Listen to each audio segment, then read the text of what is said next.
20 માવતરોએ એના ખોળાના ખૂંદનાર ગુમાવી દેવા પડ્યા. એ લોકો એમનેમ ગાડું ગબડાવે છે અને દવાના નામે બજારમાં આવું ડીંડક મૂકી જશે બોતલ, તમે પીધે જાઓ, ભગવાન તમને સુખી રાખે. દવાના નામ એટલા બધા લાંબા અને એવા બધા અચકતરા અને ભયંકર રાખ્યા આ લોકો કે સામાન્ય પ્રજાને કઈ ટપો ન પડે. બિલકુલ.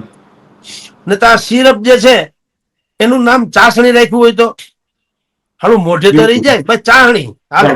પેરાસિટામોલ બોલો એટલે ભાઈ ભણેલા લાગે, બાકી હું એમ તો માથાની ગોળી આપો તો ભાઈ માં ભગવાન દયા લાગે. જે સિરપ એના જીવન માટે ઉત્તમ હોવી જોઈતી હતી એના મૃત્યુનું કારણ બની. તુલસીનો છોડ સુકાઈ જાય તો આંગણા સુના લાગે, તો જેના પોતાના જે છે ઈ આવી રીતે ભરખાઈ જાય એનું જીવન કેવું દોજખ બની જતું હોય છે. એમને ડોક્ટર ડાલામથા નામ લખ્યું હોય, ડોક્ટર ડાલામથા, પણ ડાલામથા હોય નહીં, હોય મારા જેવા હાલ્યા, કોઈને ખબર પડતા ન હોય એવા.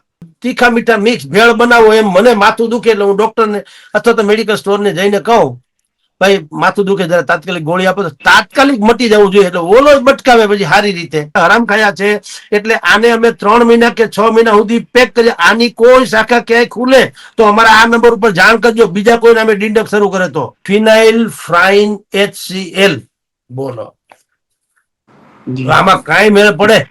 આપણા સાંભળવા વાળાને એમ થાય કે કવિ ભૂલા પડ્યા, શું થયું? સર, હવે આપણે વાત કરવી છે જે સિરપની જે છેલ્લા કેટલાય દિવસથી ચર્ચા છે તેની થઈ રહી છે, કારણ કે મધ્યપ્રદેશ અને રાજસ્થાનમાં છે અનેક બાળકોના સિરપથી મોત થયા છે. ગુજરાતમાં પણ છે સિરપને માથે બેન કરવામાં આવ્યું છે અને ચર્ચાઓ થઈ રહી છે કારણ કે બાળકોના જીવ જઈ રહ્યા છે અને આ પ્રકારની સિરપ છે તેને હવે બેન કરવામાં આવી છે. તો સર, કઈ રીતે જુઓ છો? જુઓ, બેદરકારીની ચરમસીમા એટલી હદે જીવલેણ નીકળી કે આપણા દેશના 20 માવતરોએ એના ખોળાના ખૂંદનાર ગુમાવી દેવા પડ્યા. જે સિરપ એના જીવન માટે ઉત્તમ હોવી જોઈતી હતી એના મૃત્યુનું કારણ બની. જે પોષતું તે મારતું એ કમ દિશે શું કુદરતી. જે સિરપ થી બાળક હેલ્ધી રહેવું જોઈએ અથવા તો એની બીમારી દૂર થાય અને જીવી જવું જોઈએ, એ બાળકો આ કહેવાતા સિરપના પીવાથી અનેક પ્રકારે રીબાઈને મોતને ભેટા. આ એવા સિરપ જે છે એમાં પ્રોબ્લેમ શું છે આપને કહું. ખરેખર તો આવા કોઈ પણ સિરપ જે બનાવે એનું વ્યવસ્થિત એડિટિંગ અને ઓડિટ બે થવું જોઈએ. અને એના નોર્મ્સ છે વર્લ્ડ હેલ્થ ઓર્ગેનાઇઝેશન WHO, જેને ટૂંકમાં કહેવામાં આવે, અને GMP, આ બંને સંસ્થા જે છે એને ગુણવત્તાનું સર્ટિફિકેટ આપે તે પછી જ દવા માર્કેટમાં આપવી જોઈએ. ઓકે. ડાયએથિલિક અને ગ્લાયકોન DEG આ છે એક પ્રમાણ છે, એક કેમિકલ છે. આ જે ગોળી જે સિરપ બનાવવામાં આવે એમાં એનું પ્રમાણ કેટલું હોવું જોઈએ ખબર છે? 0.616. 0. એને બદલે હતું કેટલું ખબર છે? 0 નહીં, 1.342. બોલો. ઓકે. હવે આ શું છે? આમ ભલે મેડિકલ ની ભાષા છે, સામાન્ય લોકોને ન સમજાય, પણ આપણે એટલા માટે કહીએ છીએ રિસર્ચ બેઝ ઉપર કે કેવું ધુપ્પલ ચાલે છે. ખરેખર આ સિરપ બનાવવામાં તમારી જાણ ખાતર હોવું શું જોઈએ?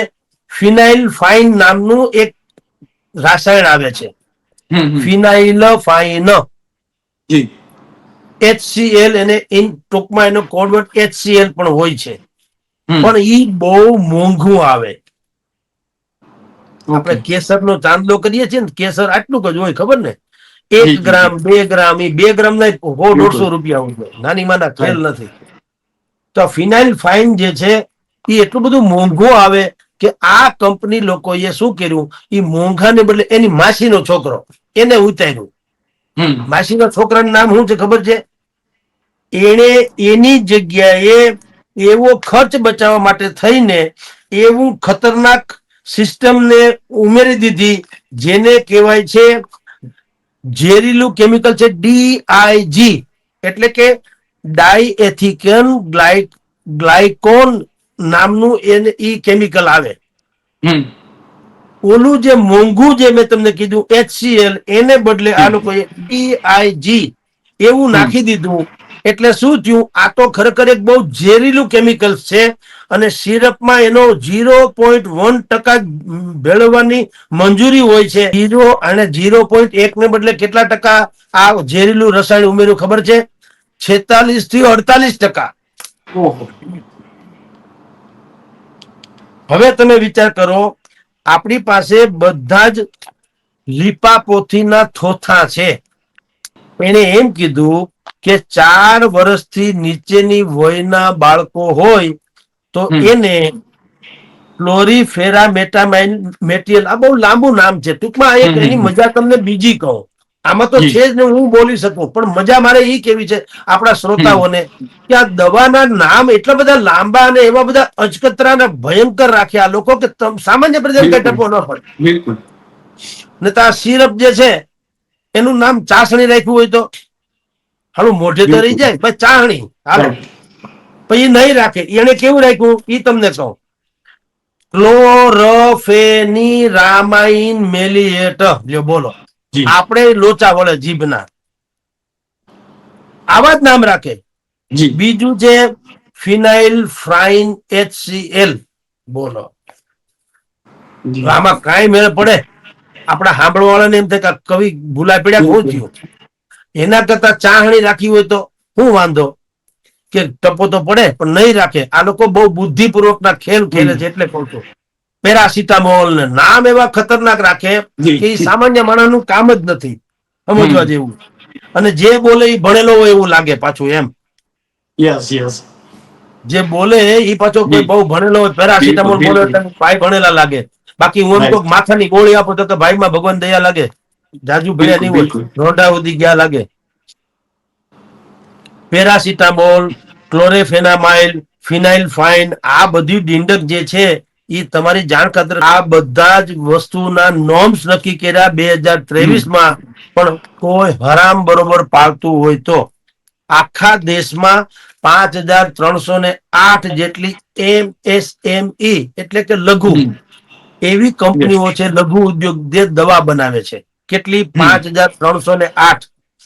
અને એમાં તમને કહી દઉં કૃપાલસિંહ, 5308 માંથી 3838 પાસે જ આવા પ્રમાણપત્રો છે. એટલે કે 1470 એમને મારે છે, ધકેલ પંચા 150. બોલો, દવા બનાવતી 1470 કંપનીની પાસે પ્રમાણપત્ર જ નથી.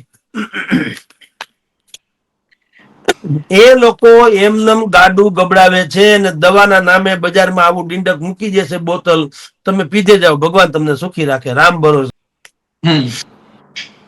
હવે આવા બધા પ્રોબ્લેમ હોવાને કારણે શું થાય ખબર છે? WHO એટલે કે વર્લ્ડ હેલ્થ ઓર્ગેનાઇઝેશનનો રિપોર્ટ છે કે 2022ની સાલમાં આવા જ પાપી લોકોના પાપે દેશભરમાંથી 300 બાળકો મરી ગયા. બોલો, કોઈ ખતા નહીં, ફિર ભી મોત કી સજા. Yes yes.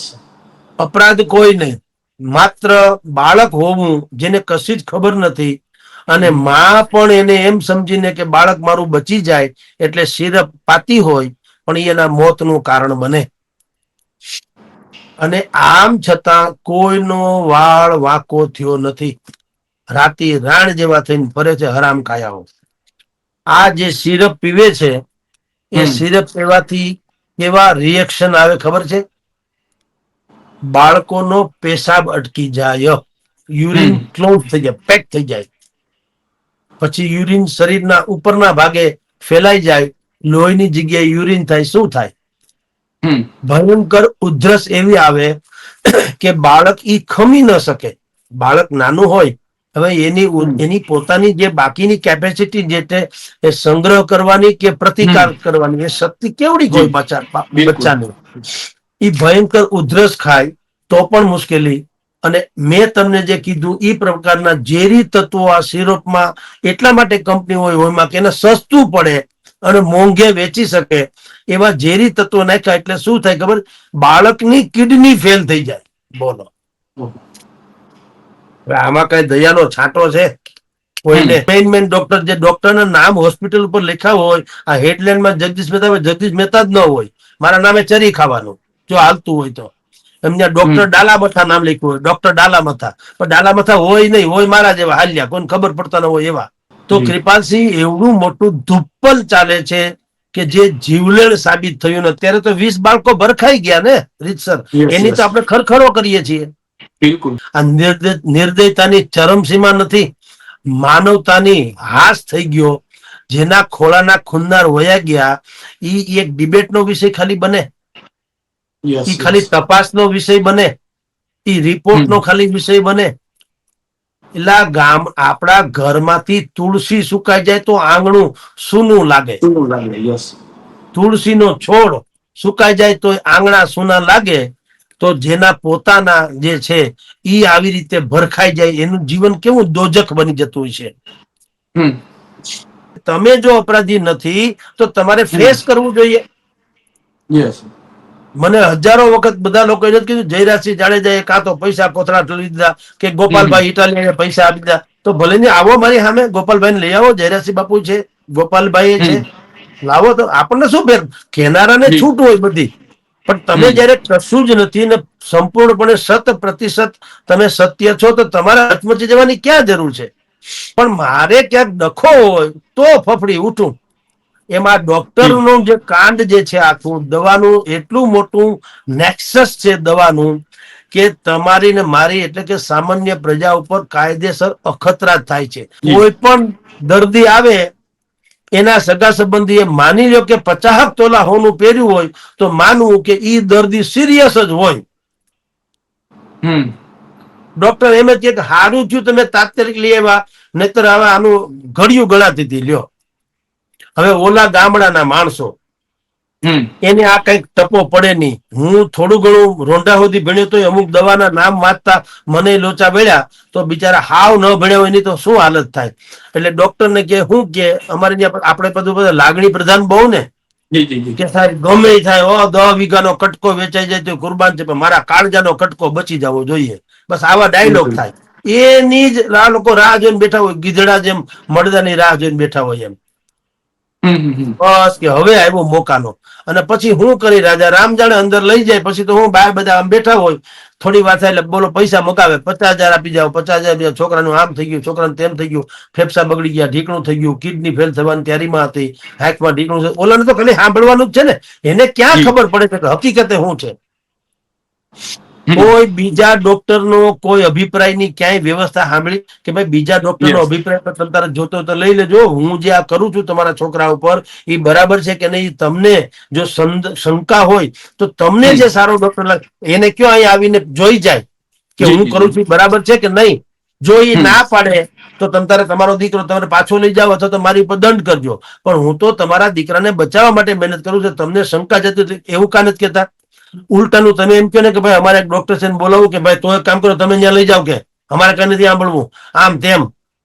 હું કામ પકડાઈ જાય કૌભાંડ. જી સર, આજકાલ તો લોકો મેડિકલમાંથી પણ એ રીતે દવા લઈ રહ્યા છે. કોઈ પણ નાની નાની વસ્તુ થાય, ધારો કે પગ જરીક દુખે છે, માથું થોડુંક દુખે છે, તો મેડિકલમાંથી પોતાની રીતે દવા લે છે. અને જે રીતે આપણે જોઈએ છે કે એમાં કોઈ વસ્તુ છે આપણે વાંચતા નથી આવડતું, તો છતાં પણ એમાં એવા કેમિકલ્સ નાખેલા હોય છે કે ઘડીકમાં સારું પણ થઈ જાય છે. તો સર આ કેટલું યોગ્ય છે? નાની નાની વાત હોય તો પણ દવા લેવી જરૂર પડે ત્યારે લેવી પડે છે, પરંતુ આ રીતે અત્યારે દવા લેવાઈ રહી છે. જુઓ એવું છે, આપણે ફાસ્ટ ફૂડના યુગમાં જીવીએ છીએ. કોઈને લાંબા ગાળાનો નિર્ણય કે લાંબા ગાળાનો ઉપાય કોઈને ગમતો નથી. બિલકુલ. 1 સેકન્ડમાં બધું થઈ જવું જોઈએ. બસ આ જ આપણી માનસિકતાનો ગેરલાભ આખી દુનિયા ઉપાડે છે. તમને માથું દુખે એટલે તમે એમ ન માનો કે ભાઈ એક કામ કરો, આપણે આ ભેજામારી કરીએ એટલે માથું દુખતું હોય. રાઈટ.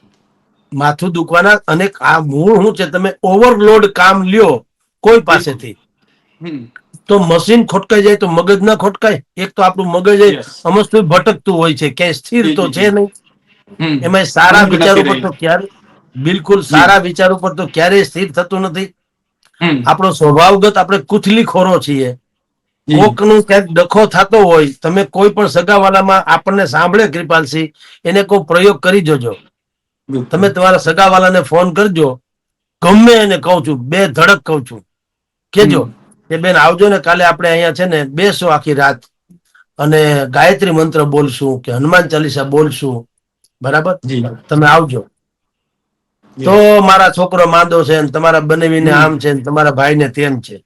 પણ જી ઈ નો ઈ પછી 3 દી પછી કયો કે ઓલું બધું પતી ગયું, પણ તમે આવો આપણે પાને બાને રમીએ ને મજા કરીએ. તો આ નીકળીએ હાંજક ના નીકળીએ લ્યો. તો આ પાછા યસ આંધા લેવડા છે. હમ તમે કોઈ પણ માણસને ફોન કરો હમ અને હું તમને કહું એમ કરવાની છૂટ, તમે પ્રેક્ટિકલ કરજો. જી હું ધારો કે કોઈ XYZ ને ફોન કરું કે ભાઈ ફ્રી છુઓ તો કે નથી, શું હમ હતું, એટલે હું એને ખાલી આમ અધકતરું બોલું, હો જોજો. હું એમ કહું કે ના કાંઈ હતું નહીં, પણ આપણે આ ઠીક હવે કૃપાલસિંહ પછી વાત હાલો નહીં, બસ આટલું હું બોલું ને તા તો એની ઉત્કંઠા ચરમસીમા. શું શું યસ શું કૃપાલસિંહ હું, કૃપાલસિંહ હું, જી કૃપાલસિંહ હું એમ. હમ તમે જલ્દી એની ખણખોદ કરી દો કૃપાલસિંહની, હો બિલકુલ વાતની એક વાત. આ આપણો સ્વભાવ છે. રાઈટ આપણને માથાનો થોડોક દુખાવો થાય એટલે આપણે સીધા મેડિકલ સ્ટોરમાં જઈએ છીએ. જેમ ભૂખ લાગે એટલે હમ ભેળ બનાવવાનું કહીએ, તીખા મીઠા મિક્સ, એની જેમ જી ભાઈ એસ્પિરિન આપી દો, રેપ સિન્ડ્રોમ આપી દો, એસિટામિનોફેન આપી દો, પેરાસિટામોલ આપી દો, આઈબીપી પ્રોફેન આપી દો. કાંઈ ખબર હરામ બરોબર આપણે નામ બામ તો રામ જાણતો, હું બોલી ગયો. આપણે શું કઈ માથાનો હમ દુખાવો, અને જેને આપણે ભણેલા ગણેલા કરીએ એને ક્યાં ટપો પડે કે આ કોના બાપનો દીકરો છે. બિલકુલ હમ આપણે કહેવાતા ભણેલા છીએ, ઓરિજિનલ છીએ જ નહીં. જી નહીં તો આપણે એનું પેકેજિંગ નો સમય, એમાં શું શું કેમિકલ વપરાણું છે તે, ઈ ઉચિત માત્રામાં છે કે વધુ છે યા રાઈટ ઓછું છે, ઈ તમે જે ભાવ રાઈટ લ્યો છો એ પણ પાછું પ્રમાણગત છે કે નહીં. પછી તમે આ છો તો આની પ્રમાણમાં જૈવિક દવા કઈ મળે છે, અને તમે જેનરિક દવા તો તમે જાણો છો. આ જે હમ તમે ને હું બજારમાં મેડિકલ સ્ટોરમાંથી જે દવા 100 રૂપિયાની લઈએ, એ જેનરિક ના સ્ટોરમાંથી 20 જ રૂપિયામાં મળે. બધું જ સરખું, યસ બધું જ સરખું. ઓલાને પાવડર છાટેલો હોય, મેકઅપ કરેલું હોય, અને આ કોરે કરો હોય, બસ ફેર એટલો. પણ માણસ તો ઈનો ઈ, હમ માણસ ઈનો ઈ. એવી જેમ કેમિકલ બધા યથાવત જ, એની અસર પણ યથાવત. ફેર હું ઓલું રૂપકડા પેકિંગમાં છે ને આ એમનેમ છે. જી પણ તમારે કામથી કામ છે ને, તમારે પેકિંગ ક્યાં ખાવાનું છે, ગોળી ખાવાની હમ છે ને. યસ પણ આપણે ત્યાં શું છે, કોઈ બાબતમાં ઊંડા ઉતરવાની ટેવ જ નથી. આપણે કહેવાતા ભણેલા લોકો પણ મેડિસિનમાં ક્યાં ટપવો પડે છે. આપણે તો બસ તીખા મીઠા મિક્સ ભેળ બનાવો, એમ મને માથું દુખે એટલે હું ડોક્ટરને અથવા તો મેડિકલ સ્ટોરને જઈને કહું ભાઈ માથું દુખે જરા તાત્કાલિક ગોળી આપો, તો તાત્કાલિક મટી જવું જોઈએ. એટલે ઓલો જ બટકાવે પછી સારી રીતે, કારણ કે એને જે કંપનીએ કમિશન વધુ આપ્યું હોય એ તો બિલકુલ એની જ માર્કેટિંગ કરવાનો. જી એને તમારા માથા અરે કોઈ દિવસ કઈ લેણ દેણ નથી. હું રાઈટ કૃપાલસિંહ ઘણી વખત કહું છું, એટલે હાવ ધુપ્પલની ચરમ. આપણી અહીંયા કોઈ એક્સ્ટ્રીમ વાત છે જ નહીં. હમ મેડિકલ સ્ટોરમાં કોઈ નોર્મ્સ નથી, એડિટિંગ જેવી કોઈ યસ વ્યવસ્થા નથી, ઓડિટ જેવી કોઈ વ્યવસ્થા નથી, સજા જેવું કોઈ પ્રાવધાન નથી. હમ બધું ડિબેટ ઉપર હોઈ ગયું. આ 20 છોકરા મરી યસ ગયા, યસ મારનારા હજી એ ટેસડા કરે. હરામ બરોબર હમ કોઈનો વાળે પાકો થયો હોય તો નોટિસ ઉપર નોટિસ. હવે આપણી ત્યાં અત્યારે હમણાં દિવાળી આવ્યું તો શું થયું, ઈ જાય ને બધે ઠેકાણે કે શ્રીખંડ ખરાબ છે, બાસુંદી ખરાબ, પૂછડું ખરાબ, ઢીકણું ખરાબ, નમૂના લખો લીધા નાખો એવું આવે છાપામાં. નમૂના લીધાનો રિપોર્ટ ક્યારે આવે, તમે ને હું ખાઈ પીને મરી જાય પછી, 15 દી પછી. તો ધોઈ પીવો એને ઈ રિપોર્ટ ને. બિલકુલ જે નુકસાન છે તે થઈ ગયું. જે ભેળસેળ કરનારી દુકાન જે તમારા ને મારા આરોગ્ય સાથે ચેડા કરે, એ મેડિસિન હોય કે મીઠાઈ હોય, હમ એની દુકાનની બહાર જે તમારી 10x15 નું કે 20x25 નું ફિલ્મની જેમ પોસ્ટર મારવું જોઈએ. સજા ઈ હોય, દંડ નહીં. દંડ તો હરામના પૈસા ને લૂંટ્યા હોય તો હું તો કહું 3 ગણો દંડ ભરી દે, એને શું ફેર પડે. હમ દારૂ વાળાને હપ્તા મોંઘા પડે કોઈ દી? નહીકરા હરામના છે તો એને શું યસ કરાય, આવી મીઠાઈની દુકાન કે મેડિસિનની દુકાન જ્યાં આવું ધુપ્પલ ચાલતું હોય, જ્યાં મોટો બોર્ડ, એવડો મોટો બોર્ડ મારો છે, આખા શટર ઢંકાઈ જાય એવડો, હમ કે આ દુકાનમાં આ પ્રકારનું કેમિકલ વપરાતું હતું, જે જીવલેણ હતું. એની તપાસ કરી જી એટલે ખબર પડી કે આટલા હરામ ખાયા છે. એટલે આને અમે 3 મહિના કે 6 મહિના સુધી પેક કરીએ. આની કોઈ શાખા ક્યાંય ખુલે તો અમારા આ નંબર ઉપર જાણ કરજો, બીજા કોઈને અમે ડિંડક શરૂ કરે તો કમસે કમ આબરૂ તો જાય. યસ એવું નહીં થાય. 15,000 નો દંડ. હવે બોલાય કરોડો રૂપિયા કટકટાય હોય, 15,000 તો સપમ સપા એની હમ ફાકી થતી હોય મહિનાની 15,000 ની, તો હાલી શું મળ્યા છે. રાઈટ એટલે નોનસેન્સ ની પરાકાષ્ઠા ચાલી રહી છે. ઈ આ મેડિકલમાં પણ આવી, ઈ વધારે પડતું જોખમી ને ખતરનાક છે. એટલે આ સ્થિતિ છે કૃપાલસિંહ જી. તો સર અમારી સાથે જોડાવા બદલ અને આપનો કિંમતી સમય આપવા બદલ ખૂબ ખૂબ આભાર. તો આ હતા હેડલાઇન ન્યૂઝના ગ્રુપ એડિટર અને વરિષ્ઠ પત્રકાર જગદીશ મહેતા સર. અને સરે સિરપને લઈને વાત કરીએ, જે સિરપના કારણે જે બાળકોના મૃત્યુ થયા અને ત્યારબાદ હાલ દેશભરમાં જેની ચર્ચાઓ થઈ રહી છે, ખાસ કરીને ગુજરાતમાં પણ જે સિરપ છે તેના પર પ્રતિબંધ મૂકવામાં આવ્યો છે. તે કંપનીઓ છે તેને પણ નોટિસ આપવામાં આવી છે. અને સર અતથી લઈને ઇતિ સુધીની તમામ વાત કરી. તો અત્યારે બસ આટલું જ. ફરી મળતા રહીશું વાત ગુજરાતી પર.